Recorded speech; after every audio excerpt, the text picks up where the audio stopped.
Wir hätten's doch nicht aufwecken sollen. Ah, das Heisel meinst? Ja, erst vor ein paar Jahren.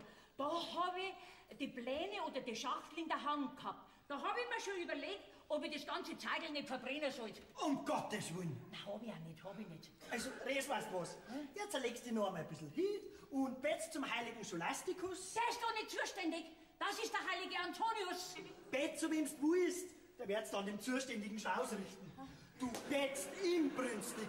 Und wenn dir dann irgendeine himmlische Erleuchtung kommt, dann fangst zum Suchen an. Nach der Schuhschachtel. Genau.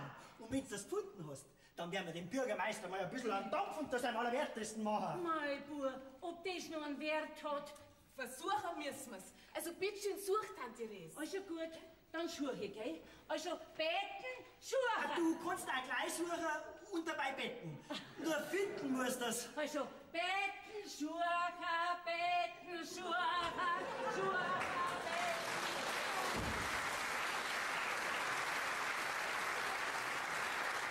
Jetzt haben wir's ganz schön durcheinander gebracht. Glaub mir's, Evi, das ist noch eine Chance. Wenn auch nur ganz eine kleine. Aber wenn wir gleich an den richtigen Mann kommen, der wo kapiert, um was das geht, dann könnt's noch klappen. Mei, wenn's nur nicht so stur war, die alte Res. Was kann man aus dem Lohn alles machen? Das darf die reizen, gell? Aber schon wir. Weißt, ich darf die ganze alte Struktur erhalten, sodass alle gern kommen und sich wohlfühlen. Eben mit viel Fingerspitzengefühl modernisieren. Ja, das war ein Angebot, das müsste natürlich erweitert werden. Dazu gehört als erstes mal eine Kühltheke. Ja, aber die alte Kasse da müsste unbedingt stehen bleiben. Und die Gläser mit den Gurteln da auch. Genau, da wo mein Berndreck drinnen ist. Magst du auch einen? Ja, freilich. Danke. Da kann ich kreativ sein und meine Ideen verwirklichen. Und man muss ja nicht immer für Fremde buckeln. Jawohl, Chef, ist schon recht, Chef. Wird sofort erledigt, Chef. Oh, glaubst du, manchmal steht's mir bis da? Was meinst du, wie mich das aufregt? Den ganzen Tag Kisteln und Biertrageln schleppen. Jeder buckelt hinterm Chef her, weil er als erster hochkommen will. Naja, Hirngespinste. Aber wir kämpfen trotzdem. Für die Rest und wir graben an. Himmel, Schimmel, jetzt hab ich mich schon wieder verratscht. Also, Evi, bis später. Auf einen heißen Treif. Möglich. Hab ich's doch gewusst. Servus, Eva. Vorwarnung, das Damengeschwader da hat. Und der Greitner, die soll eine Ratschreibe ist auch dabei. Oh je. Ja, zu was brauchen denn wir eine Umgehungsstraße? Ein Albert muss sich nach die Vorschriften richten. Du kannst das dran und wenden, wie es du ist. Das ist und bleibt der Saustall.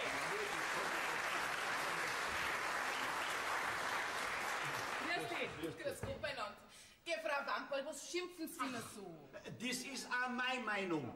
Wo soll ich denn meine Eier und mein Butter herkriegen? Ha? Und was man sonst noch alles braucht, machst du mir das sagen, Dekla? Du brauchst ja bloß wieder heiraten, dann hast du eine, die für dich einkauft. Danke, da geh ich lieber zu Fuß bis in die Stadt.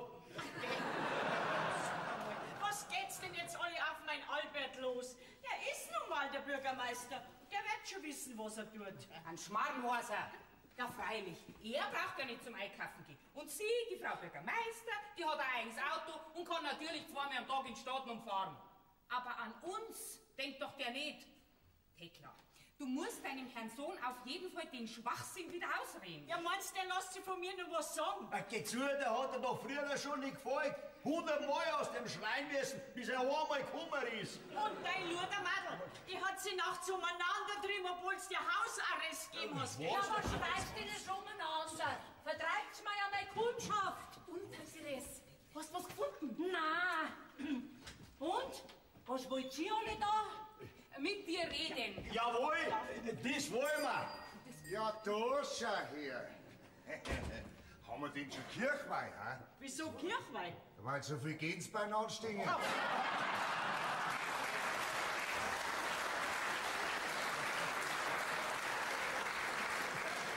Und der alte Ganserer. Ja, Toni, wenn du kommst, dann weißt du bestimmt was Neues, ha? Ja, wie man's nimmt, gell? Aber ich brauche zuerst ein Getriebeöl. Da rennt sie leichter morgens, gell? Ja. Ja und? Gibt's was Neues vom Bürgermeister? Ja, geht's nur alle auf mein Burm los. Jetzt braucht's nicht blären, ihr habt's ihn ja selber gewählt. Leider. Naja, ihr wisst ja wahrscheinlich schon Bescheid, gell? Aber die Res war ja bei der öffentlichen Sitzung nicht dabei. Ja, fällt mir gar nicht ein. Danke schön.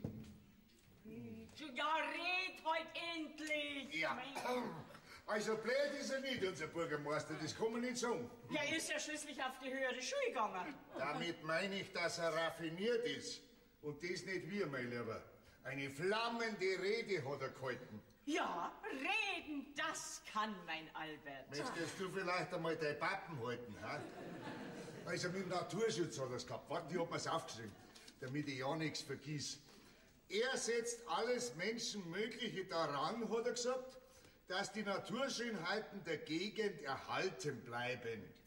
Und was die Gemarkung 367 betrifft, so wird er sofort eine Untersuchung zur Prüfung aller Kriterien veranlassen. Also wirklich sehr beeindruckend. Was ist denn das für eine Gemarkung? Ja, ich hab mich da natürlich sofort kundig gemacht, gell? Bei dieser Gemarkung handelt es sich um eine sauerne Wiesen, von der kein Mensch einen Nutzen hat. Aber er macht einen riesen Geschrei, gell? Ja, um uns von der Straße und von meinem Heisel abzulenken. Exakt. Und sehr raffiniert. Ja, und was ist jetzt mit der Straße? Ja, das weiß ich noch nicht. Dann brauchst du auch meinen Schnaps nicht saufen, gell? Wenn du nichts weißt. Ja, da kann doch nichts dafür, wenn von der Straße und von deinem Heisel nicht die Rede war, nicht wahr? Du und ich hock mich stundenlang in die trockene Luft da rein, mein Lieber. Ja, heute eins hat er noch gesagt, pass auf, wie war es das? Was das nächstens anstehende Projekt betrifft, hat er gesagt, so stehen wir noch in Verhandlungen und die Bevölkerung wird von dem weiteren Verlauf der Dinge sofort in Kenntnis gesetzt oder so weiter. Nicht wahr? Res, das nächste Projekt, das bist du. Res, wir stehen hinter dir. Geschlossen. Schaut's leid, mein Albert kann doch auch nichts dafür. Er hat mir gesagt, er kriegt den Druck von oben. Aufs Dach müsst ihr uns kriegen, dein Albert. Du bist schon auch ein ganzer Stoßweibsbild. Da muss ich meinem Albert schon recht geben. Was bin ich? Der Friede, das bringt doch nichts. Nimmt man dir dein Heimat oder mir? Okay, die alte windschiefe Hütten da. Froh kannst du sein, wenn dir nicht einmal das Dach überm Kopf zusammenfällt. Momental. Wir sind doch auf der Reserer Seite. Ja, oder nicht? Ha? Ja, freilich. Also ich mal auf alle Fälle Res. Ja, ich sag's doch auch nur, weil's gar so stur ist. Oh, schauen kannst du doch die Neubauwohnung wenigstens einmal. Du hättest das so schön, sag ich dir. Das kannst du dir ja gar nicht vorstellen. Ein Bad, so was Schönes von einem Bad. Gefliest und gekachelt, mit zart lila Fliesen bis zur Decken auf. Und lauter kleine Blärmerl drin. Und sogar Kloschüssel und der Deckel drauf sind in einem zarten Lila. Ich brauch keine zart lila Kloschüssel. Mir langt mein Hals. Du sag einmal, begreifst denn du gar nichts, ha? In so einer Wohnung, da sind doch lauter Zimmer, die ich nicht kenne. Du darfst dich schon drauf wohnen. Du weißt ja gar nicht, was du redest. Wenn ich da irgendwo im Juche, im 5. Stock drum hock, ohne mein Gartel, meine Straße und meine Leute, die da bei der Tür vorbeigingen, ja, da kenne ich doch keinen Menschen. Da kann ich doch nie mehr so heimkommen. In so einer Wohnung, da war meine ganze Vergangenheit, die war beim Teufel. Da habe ich keine Erinnerung mehr, aber schon gar nichts. Erinnerungen, was hast du denn schon davon? Da herinnen, da sind noch Spuren von Menschen, die ihre Zeit da abgelegt haben. Viele, viele Jahrzehnte. Meine Eltern, meine Großeltern. Und so ein altes Heisel wie das da. Ja, das lebt doch einfach. Da bist du nie ganz allein. Einbildung macht Leid krank. Schaut's doch auf, schaut's dann auf. Die Treppen sind durchdrehen, die Farbe ist abblättert, die Balken haben sich gesenkt vom Gewicht von den Truhen und den Schränken. Dann auf bin ich als kleines Mädel auf und runter gesprungen. Und irgendwann wäre ich mal zum letzten Mal da aufsteigen, bis mich dann einmal runtertragen. Wie meine Mutter und meine Großmutter selig. Und da kam so ein frischbachener Bürgermeister daher und da das alles niedermachen, ohne mit der Wimper zu zucken. Na, und noch einmal na. An alten Kasten, den verrückt man immer. Das kannst du ihm ausrichten, deinem Herrn Sohn. Bravo, Res! Bravo!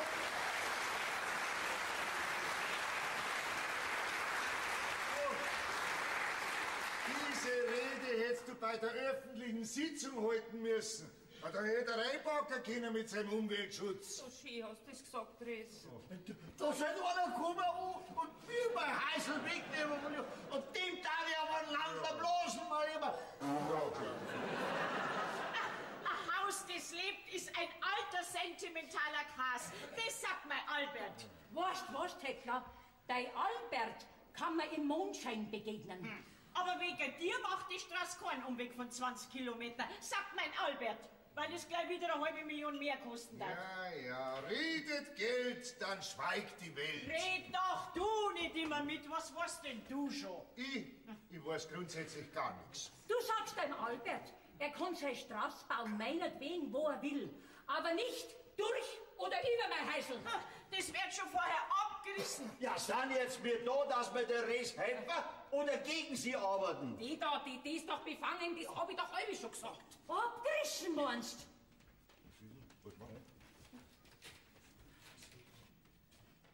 so? Das ist das Wort von meinem Groß.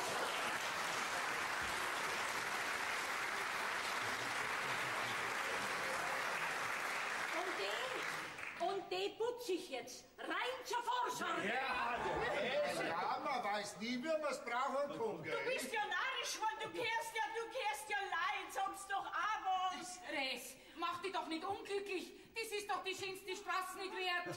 Überleg dir das nochmal mit der Neubauwohnung. Schau, eine zart lila Kloschüssel. Nein, Toni, zeig mir einmal, wie die Flinten genau funktioniert. Ja, aber gerne, Res. Schau her, da nimmst du jetzt den Kolben ganz fest an die Schulter, ganz fest. Gut.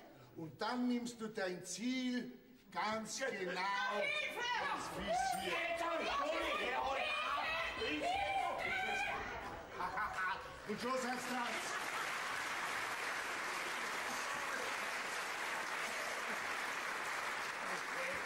Schau so, meine tapferen, mutigen Mitstreiter. Ja, mei, das darfst du ja nicht in die Übe nehmen. Mit dem Bürgermeister will sich halt keiner ganz verderben, nicht? Ja, und wie ist dann mit dir, Freibier Toni, ha? Ah, mei. Ich hab noch nie einen Menschen braucht. Und schon gleich gar nicht den Bürgermeister. Um Gottes Willen, was... Ich hab's! Sag mal, hast du Kolik, was du schreist? Die Schuhschachtel! Jetzt schau mir mal an, bist du schon gesund? Halt mir nicht auf, sonst vergiss ich's wieder. Was? Ich mach die Schuhschachtel!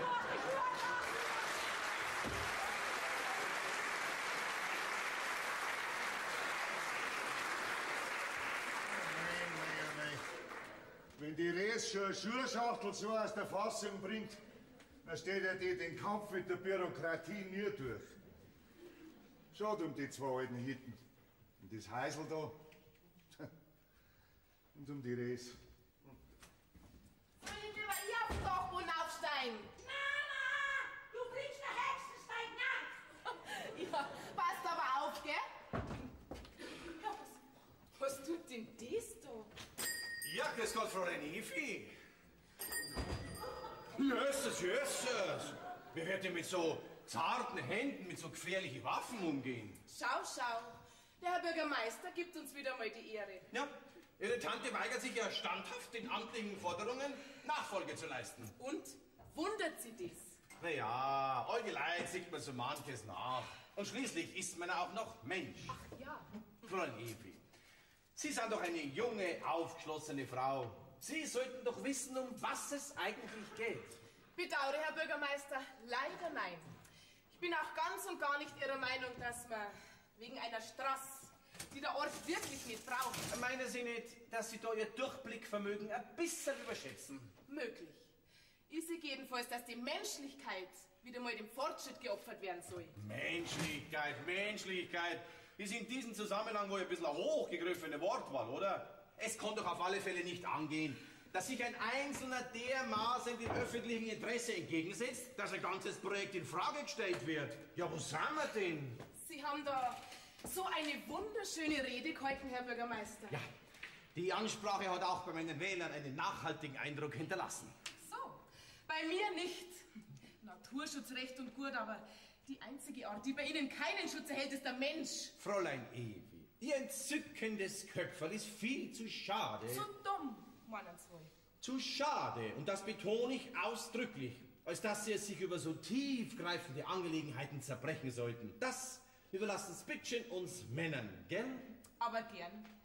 Sie, Herr Bürgermeister, werden sicher das anstehende Problem zur allseitigen vollen Befriedigung lösen, gell? Dazu bin ich da.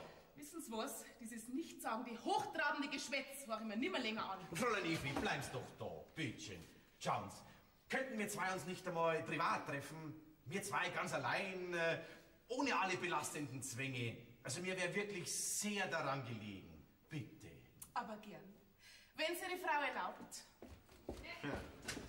Schau das an, diese kleine Kratzbürste. Das ist eine harte Nuss. Naja, noch ist nicht aller Tage Abend. Oh, Entschuldigung, Herr Bürgermeister. Herr Forster, wo warst denn die ganze Zeit da? Glauben Sie, ich will ja den ganzen Tag da herin verbringen? Die Frau Schienagel ist nicht da. Nein, aber die wird gleich da sein. Werden wir gleich haben. Moment. Res! Res! Ja, klar, ich komm so schnell da nicht mehr runter. Und? Kam es bei den Verhandlungen zu irgendeinem Ergebnis? Nein, es gab noch keine Verhandlungen. Dann wird es aber langsam eng. Das weiß ich schon selber, das braucht Sie mir nicht sagen. So, bin schon da. Ah, Albert, du. Oh, Entschuldigung, muss ich Herr Bürgermeister sagen? Ja, Res, ich bin's. Was hast du noch für ein staubiges Drum?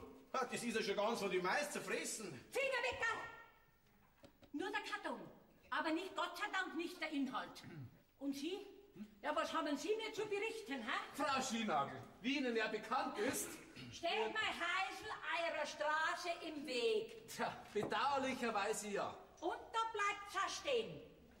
Sonst noch was? Res, du kennst mich doch. Ja, lang nur schon. Genau, also. Und du wirst ja wissen, dass ich ein grundguter Mensch bin und dass ich keinem was Böses will. Mei, wohnen muss ich nicht gleich gehen.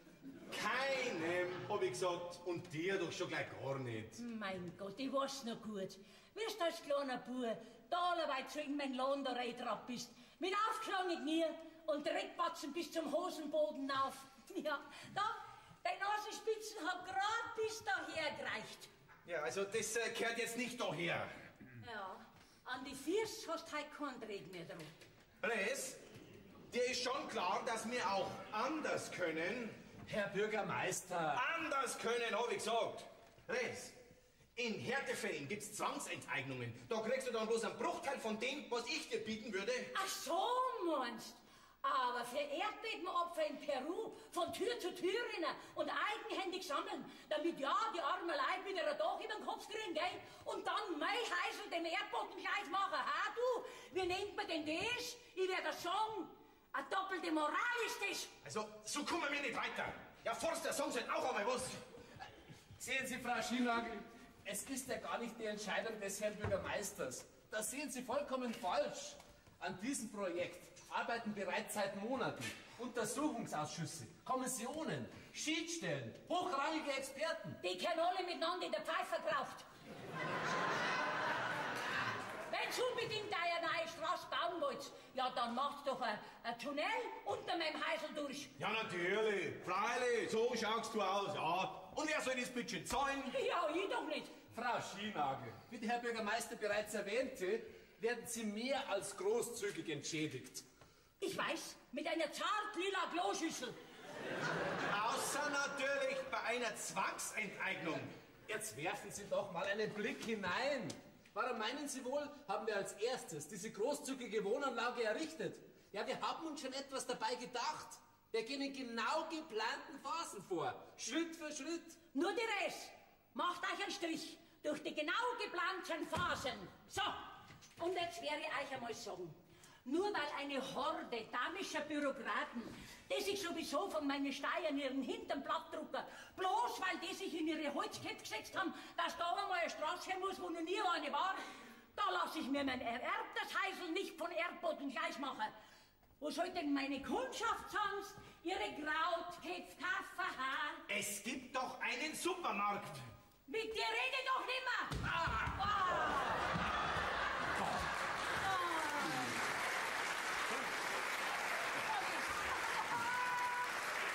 Hab ich einen getroffen, ha? Mein Gott, na, das tut mir Das geht zu weit. Meine Geduld ist jetzt zu Ende. Ich meine schon auch. Gut, dann werden wir aber Klartext reden. Der Bagger, der steht schon bereit. Und was will der? Ja, baggern! Tja, und als erstes kommt dieses unaussprechliche Gebäude da draußen im Garten weg. Was für Gebäude? Ah, Sie meinen einmal Scheißhäusl, ha?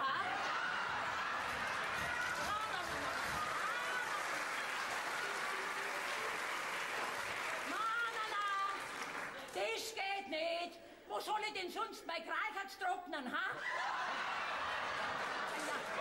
Was tust du? Reg dich nicht auf. Ist ja sowieso schon lang außer Betrieb. Na.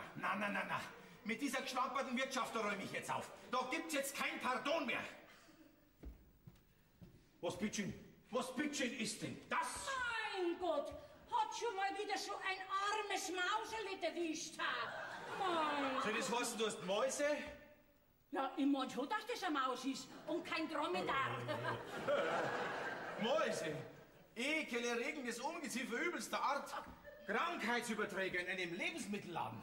Res, das bricht dir das Genick. Na, der Maus hat es gebrochen. Forster, die Maus ist ein Beweisstück fürs Gesundheitsamt. Die Maus kommt zu den Akten. Wie meinen Sie? Ja, was ist denn? Der die Maus raus aus der Falle. Ich? Ja, von selber kann sie es ja nicht mehr. Jetzt stellen sie ja nicht so. Ja, und nun? Zu den Akten, habe ich gesagt.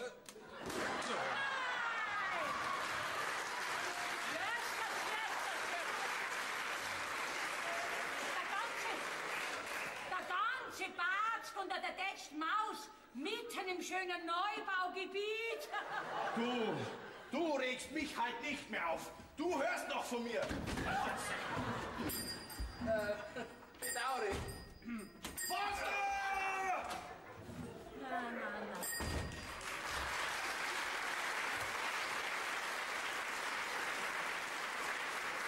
Normalerweise müsst ihr jetzt lachen. Die Maus kommt zu den Akten. Wenn er mich nur nicht so aufgeregt hätte. Ist jetzt endlich weg. So ein unangenehmer Mensch, dass sich der nicht schamt. Na, im Grund ist er ein guter Mensch. Was aber die Zeit hat ihn heute so gemacht, die Zeit. Ja, was ist denn das? Ja, um Gottes Willen, ein Mordstrombacker. Ja, der ist halt größer wie mein Heisel. Der steht ja tatsächlich schon vom Gartenzahn. Na, Tante Res, was macht mit ihm jetzt? Lass mich aus! Ich stürz mich vor den Backer!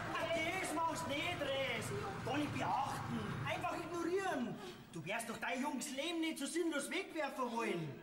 Was anderes? Hast du die Schachtel mit den Plänen schon gefunden? Ja, da steht's drunten. Du, so um 1800 rum ist das Heisel gebaut worden. Das schon. Ich war in der Zwischenzeit auch nicht untätig und habe schon einige Vorgespräche geführt. Und wir können gleich. Was? Ja, Res, setz den Helm auf. Wir starten mit Vollgas durch. Da bin ich zu alt. Für die Gerechtigkeit, da muss man Opfer bringen. Gut, dann bringe ich Opfer. Ich wollte schon eine Wallfahrt machen. Mit dem Helm her.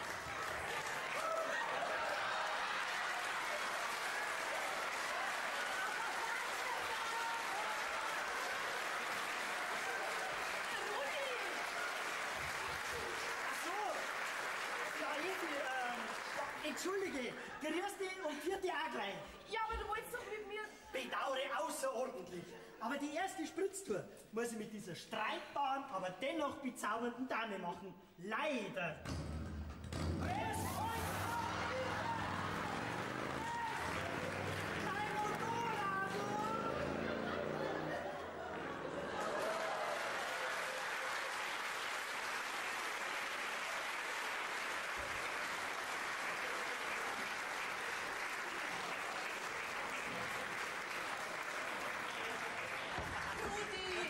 Rudi, jetzt komm's. Jetzt gib mir heute den Brief. Ich gebe ihn dann der Tante Res. Nichts darüber gebe ich höchstpersönlich. Aber was anderes. Nachdem ich jetzt schon wochenlang um den heißen Brei rumschreit, sollten wir uns doch mal langsam Gedanken über unsere Zukunft machen. Langsam. Also so geht's ja wirklich nicht. Da muss vorher noch einiges geklärt werden. Und was? Gut, was willst du wissen? Ich bin frei, ungebunden, habe keine unmündigen Kinder zu versorgen und arbeite an einer steilen Karriere. Langt das vorerst? Ja, klingt soweit nicht schlecht. Gut, wann heiraten wir? Oh, bist du wahnsinnig? Nein, da glaubt sie lieber noch mal die Kurven. Ja. Ich nehme hier mit und auf der Stelle sämtliche Puzzle zurück. Siehst du das? So viel sind eure Liebeserklärungen wert. Alle seid's gleich. Aber keine Angst. Ans Heiraten denke ich wirklich auch noch nicht. Gott sei Dank. Dieser Schock ist mir jetzt noch alle Knochen gefahren. Naja, bist mir ja eh bald wieder los. Ich kann ja nicht ewig unbezahlten Urlaub nehmen. Und dann schaut's ganz so aus, wie wenn mich der Herr Bürgermeister sehr verehren würde. Er ist zwar verheiratet, aber man kennt ja die Männer. Was, der Bleiwölferschnitt steht auf die? Ehrlich? Boah. Ehrlich. Er will sich sogar mit mir treffen. Unter 4 Augen. Hey, das war gar nicht so schlecht. Dann hätten wir für den äußersten Notfall noch was in der Hand. Was geht denn jetzt in deinem Kopf wieder vor, hä? Lass den Rudi noch machen. Ich ras jetzt noch mal schnell heim und du gibst den Rest dabei den Brief. Der ist amtlich. Und? Krieg ich jetzt kein Puzzle mehr.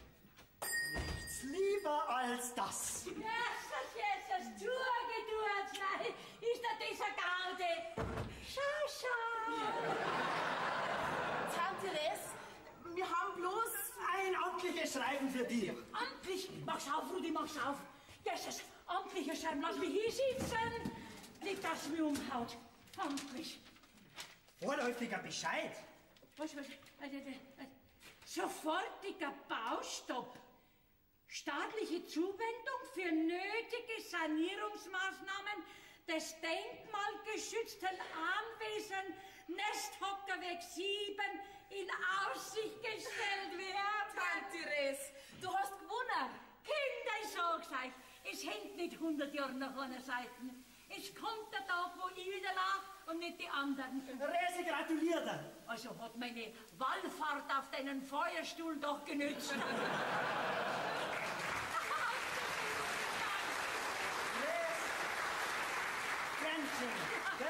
Aber jetzt muss ich wirklich weiter. Also, servus, Herzegopperl, bis später. Nein, schau aus. Jetzt haben wir schon so viel Weiberleid, dass wir in 2 Schichten arbeiten müssen. Da schau aus. Das gibt's ja nicht. Ja.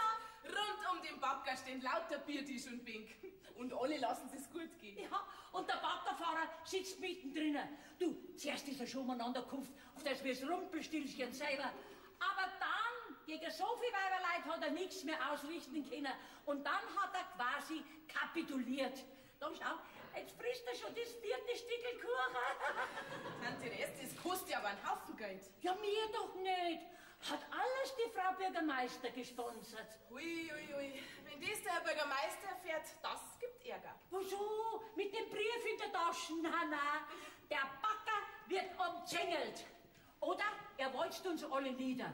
Oder er zieht sich freiwillig wieder zurück. Also, Tante Therese, wie du das alles schaffst. Ich doch nicht.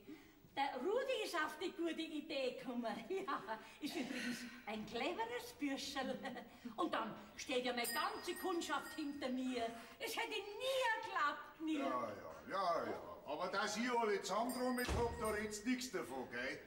Du gehst, dann bin ich den ganzen Tag, wohlgemerkt, ohne ein einziges Freibier, gell? Bin ich von Haus zu Haus gerannt. Die Füße haben mir weh, du. Und die Gurgel hat mich brennt.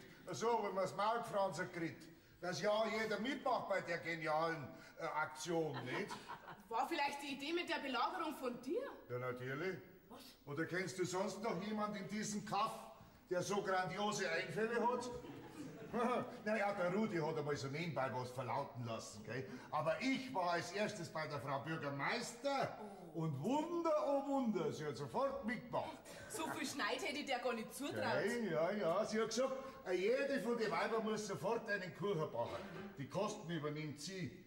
Sogar für eine Flasche Enzian für mich. Ja, das ist eine feine, kluge Frau, mein Lieber.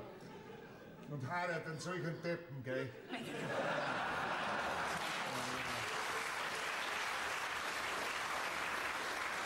Übrigens, von dem ist gerade die Kunde an mein Ohr gedrungen, dass der durchs Dorf rast wie ein wild gewordener Tornado, gell?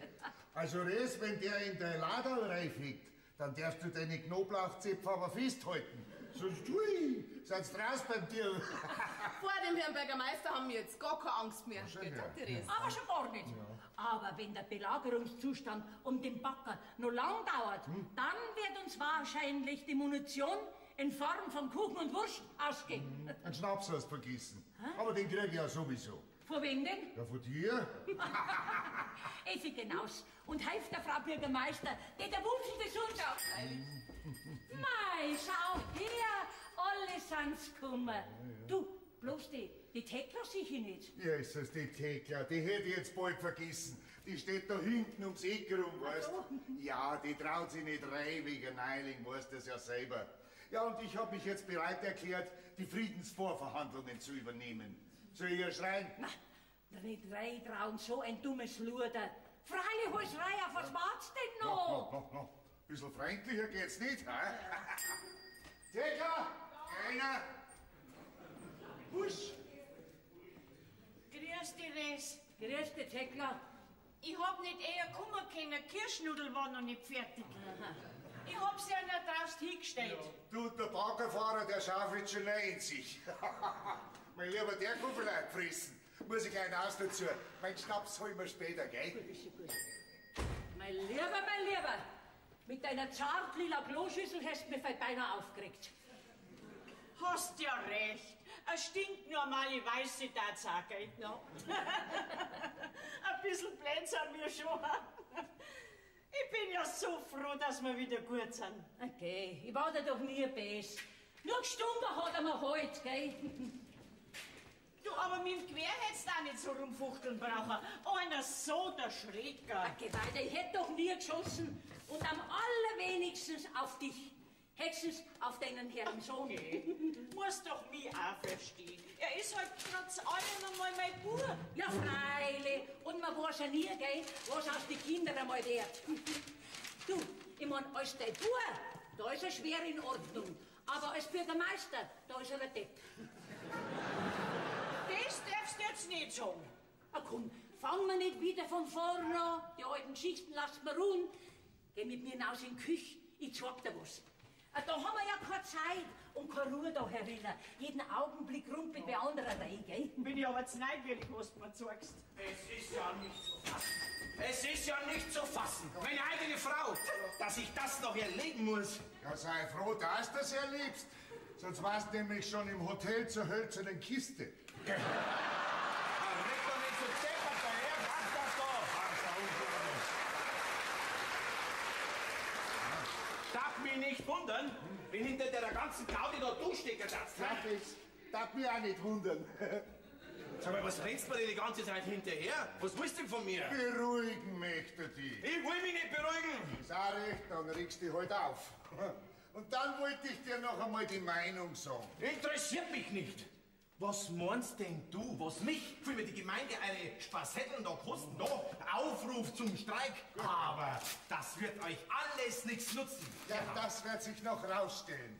Ich meine, freilich, für Leute von deiner Sorten ist ja Geld, Dividende und Gewinn das Maß aller Dinge. Geh, red doch nicht so deppert daher. Trink du lieber dein Freibier und kümmere dich nicht um Sachen, von denen du keine Ahnung hast. Siehst, das ist schon wieder ein Irrtum. Du hast keine Ahnung. Weil leider auch du, wir alle von deiner Sorten, dem trügerischen Wahn unterliegst, dass unsere Erde ein Selbstbedienungsladen ist, in dem sich jeder nehmen kann, was er gerade lustig ist. Schade um dich. Warst du mal so ein netter Bub. Früher. Und darum sage ich das jetzt eiskalt. Ein Zaustall ist das da ringsrum. Und du hockst mittendrin. Oh mein Toni, was weißt denn du? Du hast auch wieder recht, Bürgermeister. Ich sehe alles, ich höre alles, aber wissen tue ich gar nichts. Und du regst jetzt nicht mehr so auf, sonst haust du nämlich wirklich einmal runter vom Stangerl. Und das Letzte, was du dann brauchst, ist eine Umgehungsstraße. Weil die Straße, die du dann gehst, die ist kerzengrot. Bloß weiß man nicht, führt sie nach oben oder nach unten. Nichts für ungut. Ist bloß die unmaßgebliche Meinung von einem, der nichts weiß. Habe die Ehre. Es darf doch nicht wahr sein. Hat's die alte Res also wirklich geschafft, dass sie mich klar kriegt? Ah, der Herr Bürgermeister? Na, Freundin Evi, jetzt können sie ja triumphieren. Nein, das tue ich wirklich nicht. Aber wenn ich einen guten Rat geben darf, lassen Sie doch die ganze Straßenaktion einfach ab. Ja, wie stellen Sie sich denn das vor? Okay, unmöglich. Zuerst ringen die in der Regierung die Bude ein. Ja, das heißt, ich befürworte dieses Bauvorhaben. Und dann da ich daherkommen und sagen, tut mir leid, meine Herren, ich hab was anderes überlegt. Ich will jetzt überhaupt gar keine Straße mehr. Also, wenn's ganz ehrlich sind, geht's doch da weniger um die Straße als um ihren persönlichen Ehrgeiz. Es geht mir um die Bürger. Ach, geh. Je mehr Straßen, umso mehr Autos. Sie sollten in die Politik gehen, Fräulein Evi. Schauen Sie, es handelt sich da um ein von der Regierung und nicht um ein von mir geplantes Projekt. Aber was redet ihr da noch lange umeinander? Ich muss jetzt erst mal überlegen, was ich als nächstes machen sollt. Fräulein Evi, gehen Sie heute nicht gar so hart mit mir ins Gericht. Schauen Sie, ich brauche jetzt ganz was anderes. Was denn, Herr Bürgermeister? Ja, etwas Wärme, menschliche Zuwendung, Verständnis, Nähe, Anlehnung. Das sind eigentlich lauter Dinge, für die Ihre Frau zuständig wäre. Meinen Sie nicht? Wie ihr nicht entgangen ist, hat meine Frau was Besseres zu tun. Sie fällt mir in aller Öffentlichkeit in den Rücken, ja? Und füttert den Baggerfahrer von meinem Geld mit Kuchen ab. Das kann ich ihr nie, zumindest sehr lange nicht verzeihen. Gell? Fräulein Evi, bleibst doch da, bitte bleibst da. Na, was ist, könnten wir zwei uns nicht einmal allein irgendwo treffen, so zum... Anlehnen? Genau, zum Anlehnen. Na, wie wär's? Heute Abend um 9 unter der Brücken. Mal schauen. Oh, Entschuldigung. Ja, was ist denn, Forster, wo waren Sie die ganze Zeit, hä? Ich habe auch schon versucht, Sie zu erreichen, Herr Bürgermeister. Ich denke... Haben Sie diese bodenlose Sauerei da draußen gesehen? Ich denke... Haben Sie dilettantische Durchschnittsexistenz überhaupt einen Schimmer von Ahnung gehabt, was da im Untergrund vor sich gegangen ist? Ich denke... Haben Sie gemerkt, dass da hinter meinem Rücken ein Widerstand organisiert worden ist? Haben Sie es nicht gemerkt? Die Fragen stelle ich. Haben Sie überhaupt von irgendetwas eine Ahnung gehabt? Ich denke... Und ich denke, wenn Sie jetzt nicht sofort eine gedankliche Vollbremsung machen, dann mache ich einen Ochsenmaul, so laut als jener. Ja, gibt's denn sowas auch, hä? Dackert da rum, als wäre hin und die karierte Eier liegt.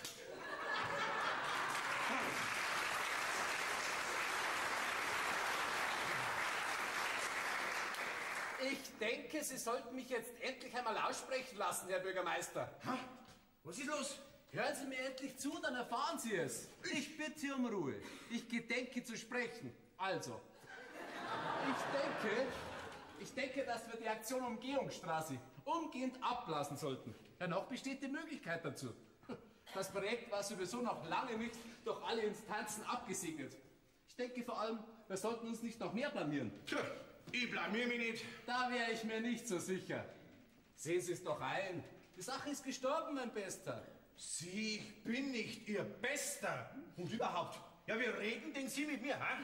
Ich kann es gerne anders formulieren. Verabschieden Sie sich von Ihrem so liebevoll gehätschelten Kind Umgehungsstraße. Werter Herr Dollinger. Ja, glauben denn Sie, ich beuge mich einer Horde wild gewordener kaffeeschlürfender alter Weiber und Redner? Darauf wird es wohl hinauslaufen. Und bei der Gelegenheit möchte ich auch noch bemerken, dass dieses hochgejubelte Projekt meines Erachtens so unnötig ist wie der bewusste Kropf. Und was außer diesem unartikulierten Schwachsinn, was Sie gerade von sich geben, haben Sie mir noch zu sagen? Ich habe gestern schon den ganzen Tag versucht, Sie zu erreichen. Ich habe dann nämlich ein Schreiben bekommen, was heute auch auf Ihrem Schreibtisch liegen dürfte. Ich habe auswärts zu tun gehabt. Ich arbeite nämlich im Gegensatz zu Ihnen, Herr Forster. Es lernt schon mal her da. Vorläufige Verfügung. Steht das Anwesen Nesthockerweg 7 ab dem heutigen Tage unter der Denkmalschutz. Sämtliche bereits angelaufenen Bauarbeiten betreffs der Ortsumgehung bis auf weiteres einzustellen. Vor Ort zu klären. Ja, das gibt's ja nicht. Das ist ja nicht zu fassen. Warum erfahre ich denn das erst jetzt? Wie bereits erwähnt, waren Sie nicht zu erreichen. Von einem Handy haben Sie wohl noch nie was gehört. Mit 24 Stunden erreichbar. Bedauere, ich habe kein Handy. Ist mir zu albern. Wissen Sie, was Sie sind? Ein Trottel allererster Güte, Handelsklasse A. Oh, welch hohe Auszeichnung. Das ändert aber nichts an dieser Tatsache. Also wenn ich den Inhalt von diesem Wisch schon früher gewusst hätte, hätte ich an meinen treuen Wählern ganz anders entgegentreten können. Wie stehe ich denn jetzt da? Wie ein Trottel erster Güte, Handelsklasse A.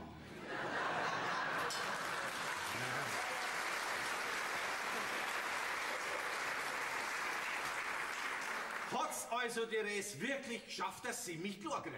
Das kommt immer auf die Perspektive an. Übrigens, eine bemerkenswerte Frau. Das ist bemerkenswert. ein gerissenes Frauenzimmer ist es. Und die Geschichte mit diesem Denkmalschutz, die ist bestimmt nicht auf ihren Mist gewachsen. Aber den wenn ich erwischt, den ramm ich in den Boden, nein, dass er sich mit dem Grundwasser die Füße waschen kann, ja. Herr Bürgermeister, noch ein Rat. Behalten Sie weitere haltlose Anschuldigungen, vor allem Beschimpfungen. Wie bereits erwähnt, war die Idee mit der Straße in meinen Augen ein unausgebrütetes Windei. Ich empfehle mich, Herr Bürgermeister. War mir übrigens ein Vergnügen. Was?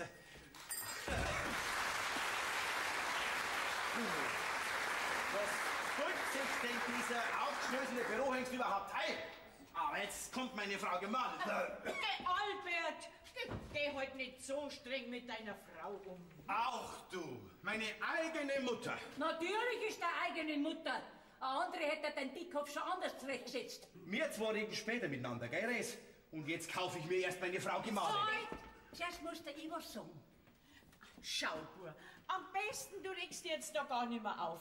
Du hast dich da einfach in was verrennt mit deiner depperten Straße. Hast du Eibut? Du kannst mich mit einer zartlila Kloschüssel ködern. Ah, das war sehr schwach. Sag's mal, wer ist denn da der Bürgermeister? Ich? Oder ein hysterischer Weiberhaufen? Ja, du natürlich meistens. Also ich sehe keine hysterischen Weiberleid. Die sitzen alle ganz friedlich da beim Kaffee draußen. Und der Baggerfahrer, Jesus, der strahlt wie ein Schneekönig. Ja, da ist jetzt der Hahn im Korb. Nein, ich reg mich jetzt nicht mehr auf. Nein, ich bleibe jetzt ganz ruhig. Ich sammle mich jetzt. Ja, so ist recht. Mein Bierball. Res? Ich sag schon nichts mehr, ich sag schon. Liebe Res, hast du überhaupt einen Schimmer von einer Ahnung, was du mir antust? Freilich, gestunken hat er da, weil du deine Strafe nicht gekriegt hast. Hast du überhaupt einen Schimmer von einer Ahnung, was du mir du hast? Fang jetzt ja nicht wieder mit deiner Kloschüssel an. Res, das da draußen, das ist eine ganz miese linke Tour von dir. Das grenzt an Erpressung, bloß dass du das weißt. Weiß ich, das ist Erpressung. Anders hätte man die nämlich gar nicht mehr da bremsen können. So ist recht. Meine eigene Mutter und meine eigene Frau sind gegen mich. Tja, wie soll man denn da noch Politik machen? Na, nicht gegen dich, gegen die Straße. Und dagegen, dass du die Res um ihr Heimat gebracht hättest. Herrschaft, Zeit nochmal. Du bist doch sonst auch nicht so schwer vom Begriff. Tekla, du gehst jetzt raus und bloß die zweite Schicht ab. Das haben wir nicht mehr nötig. Wir haben jetzt alles amtlich. Und nicht, dass dem Herrn Bürgermeister die Fresserei dann zu teuer kommt. Ja, soll ich jetzt alle heimschicken? Na, ihren Kaffee können Sie von mir aus schon noch zusammentrinken. Du, dann sag ich's ja noch gleich, gell? Kommst du mit raus, Albert? Nein, ich muss jetzt nachdenken. Aber nicht wieder über eine Umgehungsstraße. Den Zahn haben wir dem schon gezogen. Also ich werd das Gefühl nicht los, hä? Die zwei, die lachen über mich, hä? Der Herr Bürgermeister ist immer noch da. Fräulein Evi, bleib's doch da, bitteschön. Aber was ist, bleibt's bei heute Abend? Servus, Herr Bürgermeister. Und? Wie geht's uns denn immer so? Du weißt ganz genau, dass es mir im Augenblick ziemlich bescheiden geht. Also frag nicht so blöd. Ja, was haben's denn? Ich hab doch ganz höflich gefragt. Aber weil Sie sich eh schon gerade so aufregen, machen wir gleich rein den Tisch. Die Sache mit dem Denkmalschutz hab ich angeleiert. Was? Du windiger Kistelschlepper hast mir die Suppen eingebracht, hä? Immer schön langsam, Herr Bürgermeister. Nicht persönlich werden. Aber Herr Bürgermeister, Sie sollten sich ein bisschen mehr in der Gewalt haben. In Ihrer Stellung.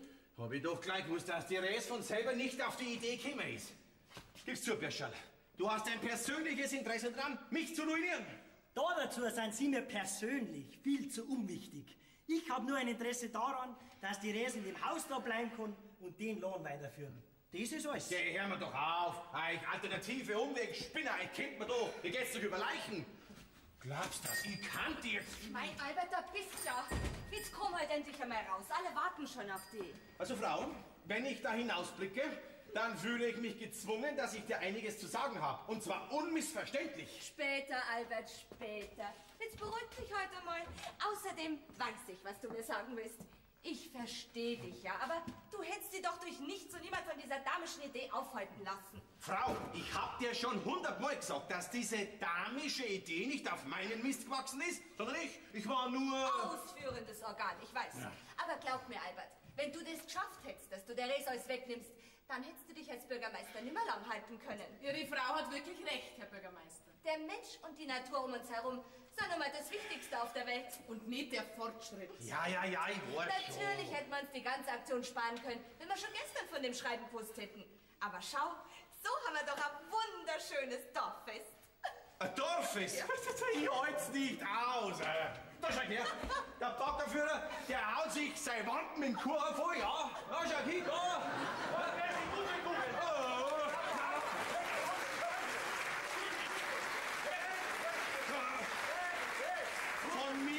Von mir lasst er sich jede Stunde teuer zahlen, obwohl die Maschine gar nicht beim Einsatz ist. Sagt mal, wer zahlt denn überhaupt die ganze Völlerei? Ja, du natürlich. Deine Sekretärin ist bereits informiert. Sie bucht es unter außergewöhnliche Aufgaben. Fristlos gekündigt. Oh, Albert, jetzt geh her. Das ist doch alles halb so schlimm. Jetzt gehst raus und holst dein Hit. Das kannst doch so gut. Schaut mich an. Schaut so ein souveräner Bürgermeister aus. Und dann, mir fällt im Augenblick überhaupt nichts ein. Du, der Forster sitzt da schon drauf und wart. Er hat gesagt, er wird die Rede gern für dich übernehmen. Was? So weit kam's noch. Das war ja Feigheit vor dem Feind. Faschistin, warum kommt denn niemand? Mei, von der Schwarzwälder Kirsch, da läuft schon der ganze Bad runter. Und keiner will gehen, bis nicht der Herr Bürgermeister geredet hat. Alle Achtung, Rex. Das da draußen, das hast du sauber deichselt. Gell? Weißt, zuerst habe ich schon Bedenken gehabt und hab mir gedacht, mein Gott, er ist doch immerhin unser Bürgermeister. Da kannst du nicht so auflaufen lassen. Aber dann habe ich mir wieder den kleinen, trägverspritzten Hosenscheißer vorgestellt. Und schon habe ich wieder einen Schneid gehabt. Res, bitte erspar mir weitere Details, ja.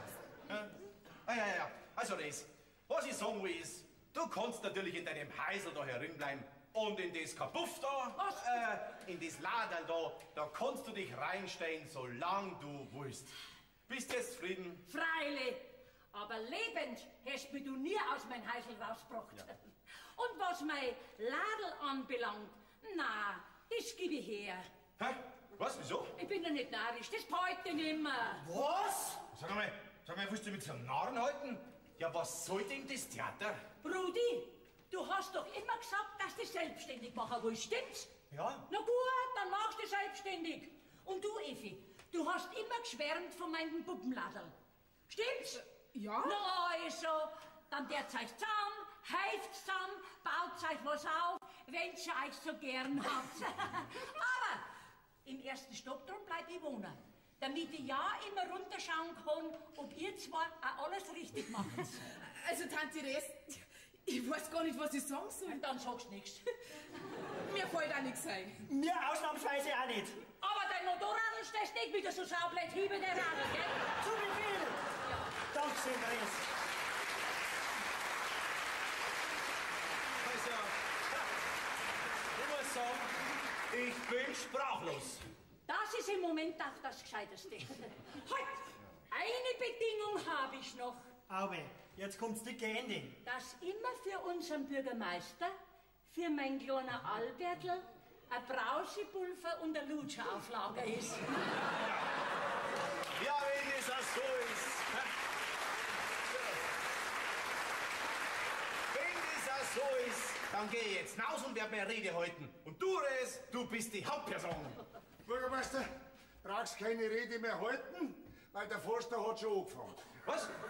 Ja, was putzt denn der Mensch überhaupt ein? Ja, sofort aufhören! Der weiß ja gar nicht, was ich sagen will! Aufhören! Ui, Res, jetzt habe ich so viel Kuchen verdruckt, jetzt brauche ich unbedingt einen Schnaps. Hinter den Gartenzwergen. Bei den 7 Bergen, danke. Also Kinder, renovieren und modernisieren könnt ihr so viel als wollt. Aber das eine sage ich euch, eine Leuchtschrift kommt man da nicht auf. Ist das klar? Freilich, Tante Res. Eigentlich schon. Was? Na ja, pass auf. Und da hinten, da stellen wir ganz ein neues Regal hin. Mit lauter... Flaschen! Moment einmal, was geht denn da vor? Ja, wir zwei übernehmen den Lohn von der Tante Res. Auwe, das wären trockene Zeiten. Mir vergisst nicht.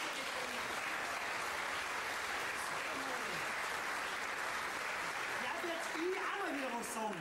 Und da in das Regal, da kommen lauter ganz besondere Sachen rein. Aber zeigen muss das meine Kundschaft schon kennen. Effi, und da das Fenster, da stellen wir dann unsere Kühltheke her.